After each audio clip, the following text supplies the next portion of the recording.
killing for their organs. It may sound hard to believe, but experts and lawmakers are pointing to mounting evidence that the Chinese Communist Party is indeed committing a crime against humanity. But why isn't it more widely known?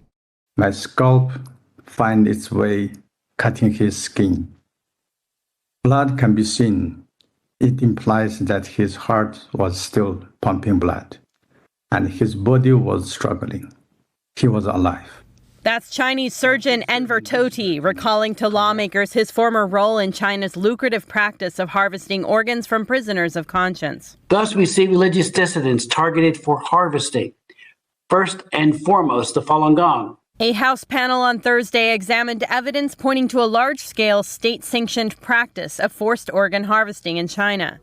Matthew Robertson, who co-authored a recent research report, said his team analyzed hundreds of Chinese medical papers and found 71 cases in which organs were removed from living donors. The papers appear to show that the donors, who were prisoners, were alive at the time of the surgery and were killed by the transplant surgeons in the process of heart extraction.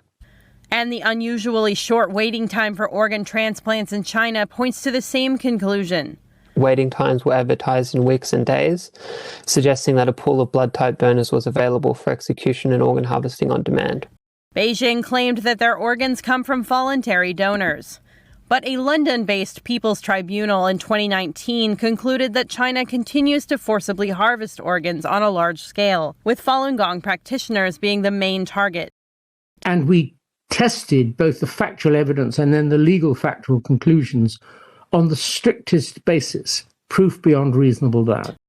However, This terrible, terrible abuse. Why the silence? a former Assistant Secretary of State said Beijing is using its economic influence to force many to stay silent, even within the U.S. government. But our intelligence community needs to be all over this, and they're not. And it's politically incorrect to raise these questions. There's way too much money involved. Meanwhile, lawmakers are pushing to pass bipartisan legislation to stop forced organ harvesting in China. And much more needs to be done, and the fight must go on. The bill would sanction those taking part in organ harvesting and require the Department of State to report on those practices.